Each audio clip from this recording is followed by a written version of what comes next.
That night I realized that happiness was just an illusion. My wife had cheated on me, and at that moment something inside me broke.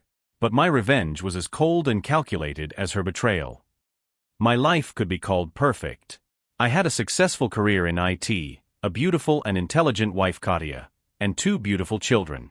Our family seemed flawless, always together, always smiling, always happy. We were the ones our neighbors and friends looked up to. But all this was just a shell, under which there was rot. Thank you for watching my channel. I create videos for your enjoyment. Please subscribe if you want to support my efforts, it's very important to me. I apologize in advance for any mistakes, dubbing is done by neural network. Please point out mistakes in the comments so I can correct them. Katya was my love since university. We went through many difficulties together, built a career, bought a house. I was sure she was my soulmate. But as it turned out, I was blind. That night, everything changed. I came home earlier than usual because I had finished an important project ahead of schedule. I usually warned Katya about my movements, but this time I decided to surprise her. The gift for her that I had prepared in advance was in my bag, beautiful earrings that she had wanted for a long time. I was sure she'd be happy, but I found something at home that made me feel cold inside. I opened the door quietly so as not to wake the children. The house was strangely quiet, and I was alarmed. Katya was usually home at this time. I went upstairs and heard muffled sounds coming from our bedroom. They were sounds I never wanted to hear. My heart was pounding in my chest as I quietly walked to the door and opened it slightly.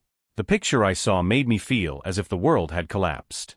Katya was in bed with another man. She was laughing, saying the very words she had once said to me. I stood petrified, unable to move or say anything. In that moment, I realized that not only had she betrayed me, but I myself had been a fool not to see the obvious. I closed the door silently and walked out of the house. Outside, I took a deep breath of the cold night air, trying to figure out what to do next. I could have stormed inside, made a scandal, but I knew that would only humiliate me more. Instead, I decided to proceed coldly and calculatingly. The first thing I did was hire a private investigator to gather evidence.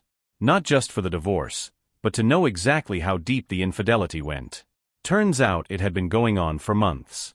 She was meeting this man at our house while I was at work, and even when our children were nearby. Once I had all the evidence in hand, I began the next phase of my plan.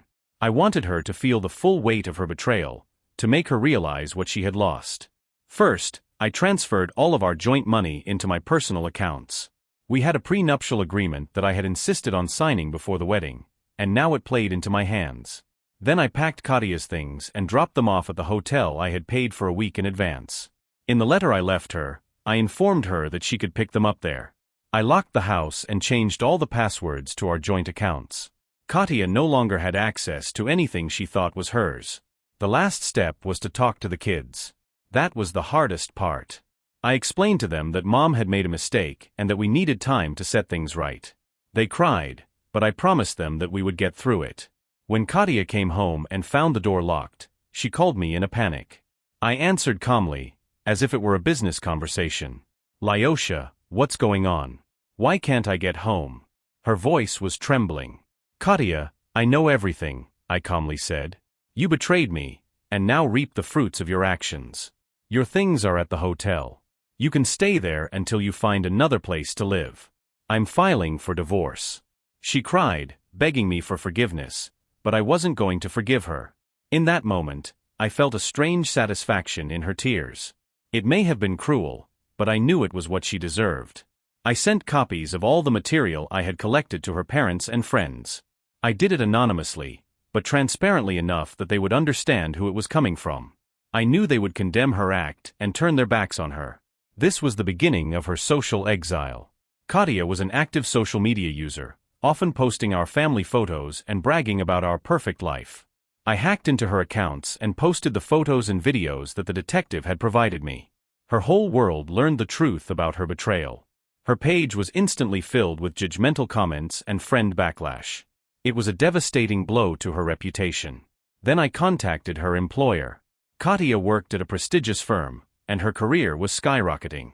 But I knew her bosses wouldn't tolerate a cheating scandal. I sent them all the evidence I had collected, hinting that such behavior could have a negative impact on the company's reputation. A few days later, Katya was summoned to the director's office and fired for violating corporate ethics. But that was just the beginning. I decided to use my connections to cut off all possible career paths for her. Everyone in our industry knows each other, and I had no trouble spreading the word of her betrayal. She soon realized that she wouldn't be able to find a job in her field. Weeks passed, and Katya tried to get me back, begging me to give her a second chance. But I was adamant. I felt free, despite the pain. Revenge was sweet, but now I needed to move on. When Katya realized she no longer had a job, friends, or family support, she began to panic.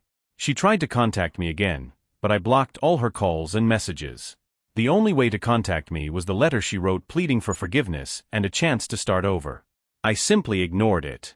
In the meantime, I continued to support the children and make sure they had a normal life. We started seeing a psychologist to deal with the trauma caused by their mother's infidelity. They were young, but old enough to realize that something had gone wrong. I tried to be a support for them, to compensate them for their mother's absence with care and attention.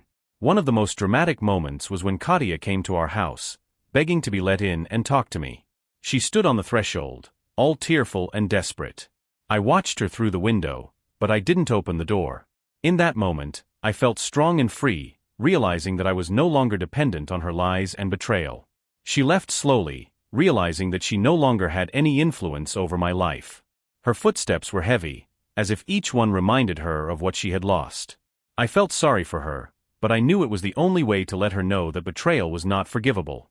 In time, Katya found a job far from the one she had before and moved into a small apartment on the outskirts of town. We communicated only about the children, and every conversation was dry and businesslike. She tried to establish a relationship with the children, but they had already gotten used to living without her and were not particularly eager to meet. My life gradually got better. I met a new woman who became a true friend and partner for me. With her I realized that I could trust and love again. We began to build a new family, where there was room only for honesty and mutual respect. The kids were getting used to their new life. I hired a nanny to help take care of them while I was at work. Katya, on the other hand, was trying to get her life together, but it was hard for her without the financial support she was used to. I knew she was hoping to reconcile, but I couldn't afford to let her back into my life. Over time, I met another woman. She was kind, understanding, and caring.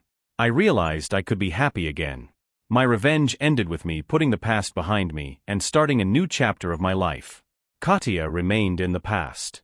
She was just a shadow, a reminder of how easily happiness can be destroyed if you forget about trust and loyalty. My revenge was cruel, but fair. I knew that I had done everything I could to make her realize what a mistake she had made, and that for every betrayal there was a price to pay.